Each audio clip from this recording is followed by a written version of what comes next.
కూటమి ప్రభుత్వం ఈ అంశాన్ని ఎట్లా చూస్తుంది? ఎందుకంటే సిట్ అధికారులు వాళ్ళ పని వాళ్ళు చేస్తూ ఉన్నారు, వాళ్ళకు మీరు అప్పచెప్పేశారు, దానికి సంబంధించినటువంటి ఎంక్వైరీలు కావచ్చు, ఇన్వెస్టిగేషన్లు, పిలువడాలు, నోటీసులు ఇవన్నీ జరుగుతున్నాయి సార్.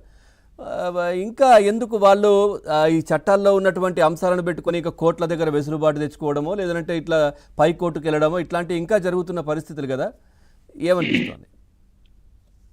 పవన్ గారు సార్, ఏదైతే కూటమి ప్రభుత్వం అధికారంలోకి వచ్చిన తర్వాత మేము గతంలో వాళ్ళు చేసినటువంటి తప్పుల మొత్తాన్ని ఆరోపణల రూపంలో ఏ విధంగా అయితే బయట పెట్టామో, సాక్ష్యాల రూపంలో ఏదైతే బయట పెట్టామో, వాటికి సంబంధించినటువంటి అన్ని విషయాల్లో వాళ్ళని బయటికి లాక్కొచ్చి కేసులు పెట్టి జైలుకు తీసుకెళ్లేటువంటి ప్రయత్నాలు ఎక్కడా కూడా ఆగలేదు.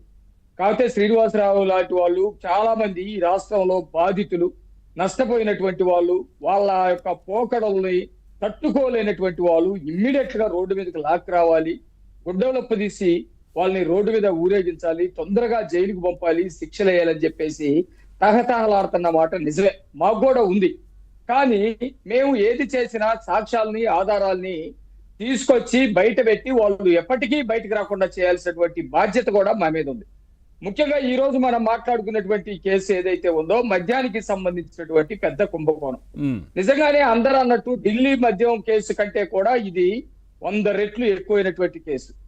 ప్రభుత్వమే మద్యాన్ని అమ్మి కల్తీ మద్యాన్ని ప్రోత్సహించి డిస్టిలరీల ద్వారా తప్పుడు పద్ధతిలో ఇక్కడికి తీసుకొచ్చి ఎక్కడ డిజిటల్ కరెన్సీ లేకుండా కోట్లు, వేల కోట్లు, లక్షల కోట్ల రూపాయలు కుంభకోణాలు చేసి ఆ డబ్బులు మొత్తాన్ని కూడా మీరు చెప్పిన విధంగానే మళ్ళా ప్రజలకు పంచి ఎన్నికల్లో గెలవాలనే ఒక సూత్రాన్ని ఒక దురుద్దేశంగా చేసినటువంటిది మనం అందరం కూడా చూసాం. అందుకనే ప్రభుత్వం ఏదో వచ్చిన తర్వాత వదిలేసినటువంటి పరిస్థితి లేదు, సిట్ వేశాం. సిట్టు అనేకమైనటువంటి ఆధారాలు బయటకు తీసుకొస్తా ఉంది. ఆ రోజు ఎవరైతే వాసుదేవరెడ్డి వీళ్ళకందరికి అనుకూలంగా పనిచేశారో అతన్ని ఏ విధంగా మేము ఎంటాడేమో మీరందరూ కూడా చూశారు.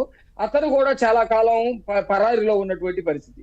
ఈ రోజు ఆనాటి గవర్నమెంట్ లో ఉన్నటువంటి ఏ విజయసాయి రెడ్డి కానీ, లేకపోతే ప్రభుత్వంలో ప్రధానమైనటువంటి అనుచరుడుగా ఉన్నటువంటి పెద్దిరెడ్డి రామచంద్రారెడ్డి కానీ, వాళ్ళ కుమారుడు మిథున్ రెడ్డి కానీ అనేక మందిని కూడా ఈ రోజు లాక్కొచ్చేటువంటి పరిస్థితి కనపడతా ఉంది. సాక్ష్యాలు దొరుకుతా ఉన్నాయి. ఏ పద్ధతిలో వీళ్ళు మొత్తం దీన్ని కుంభకోణంగా మార్చారు, ఏ విధంగా దీన్ని డిస్టిలరీలు చేసుకున్నారు, ఆ డిస్టిలరీల నుంచి లెక్క పత్రాలు లేకుండా ఏ విధంగా తీసుకొచ్చారు, ఇక్కడ అమ్మే వాటిల్లో కూడా లెక్కలు లేకుండా డిజిటల్ కరెన్సీ 100 రూపాయలు చూపిస్తే దాదాపు 1,00,000 రూపాయల వరకు డిజిటల్ కరెన్సీ కాకుండా డైరెక్ట్ పేమెంట్ తీసుకున్నారు. ఈ డబ్బులన్నీ కూడా ఎక్కడికి వెళ్ళి ఏ కంపెనీల్లో పెట్టారు, ఏ ఇతర దేశాలకి తరలించారు అనేది అన్ని కూడా లాగుతా ఉన్నాం. కొద్దిగా ఓపిక పట్టాల్సిందే. ఈ రోజు మొత్తం డొంకంతా కూడా జగన్మోహన్ రెడ్డి దగ్గరికి వెళ్తా ఉంది. మీరు ఏ కేసులు చూసినా గతంలో ఉన్నటువంటి సిబిఐ కేసులు, ఈడీ కేసుల విషయంలో కూడా మీరు వేగవంతం అవుతున్నటువంటి పరిస్థితి కనపడతా ఉంది.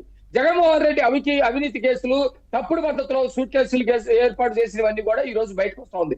దాల్మియా సిమెంట్ విషయంలో కానివ్వండి, అవన్నీ కూడా ఈడీ అటాచ్మెంట్ చేసుకునేటువంటి పరిస్థితి కనపడతా ఉంది.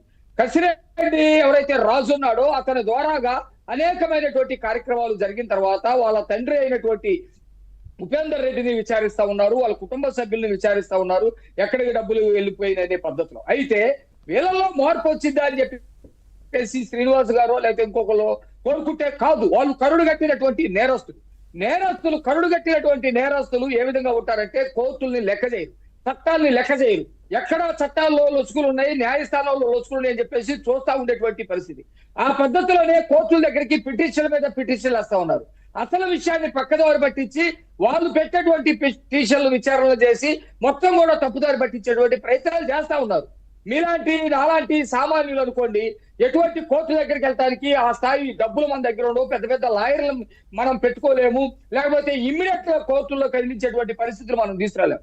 అలాంటి బాధితుల్లో కోరికత్తి శ్రీనివాస్ లాంటి వాళ్ళని చాలా మందిని మనం చూసాం. ఈ రోజు కూడా నిజంగా కోర్టుల్లో ఎక్కడ కోట్లు పెట్టేటువంటి పరిస్థితి లేనటువంటి జగన్మోహన్ రెడ్డి నేరస్తులు మాత్రమే జైల్లోకి వెళ్ళారు. నిజమే, అది నేను కూడా ఒప్పుకుంటా ఉన్నా. కోట్లకి ఖర్చు పెట్టలేనటువంటి అప్పటికి కొంతమంది కోట్లకి ఖర్చు పెట్టేటువంటి వాళ్ళు కొద్దిమంది ఇప్పటికీ జైల్లో ఉన్నారు.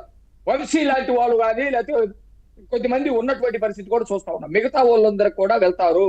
కుంభకు ఏదైతే మద్యం కుంభకోణం ఉందో ఇది దేశంలోనే సంచలనం కలిగేసేటువంటి నిజాలు త్వరలోనే బయటకు తీస్తాము. ఆ పనిలోనే ప్రభుత్వం ఉంది. సిట్టు దగ్గర అనేకమైనటువంటి సాక్ష్యాలు ఉన్నాయి. ఈ రోజు ఎవరైతే విజయసాయి రెడ్డి A2గా ఉన్నాడో అతను జగన్మోహన్ రెడ్డికి సంబంధించినటువంటి ఆత్మలాగా పనిచేశాడు, ప్రేతాత్మలాగా పనిచేశాడు.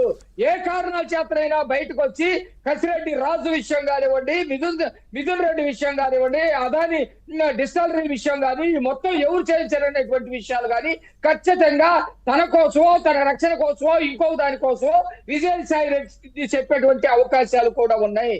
కాబట్టి న్యాయం జరుగుతుంది, చట్టం చేసుకుంటూ వెళ్తుందండి. రైట్. అరుణ గారు నమస్కారం అండి.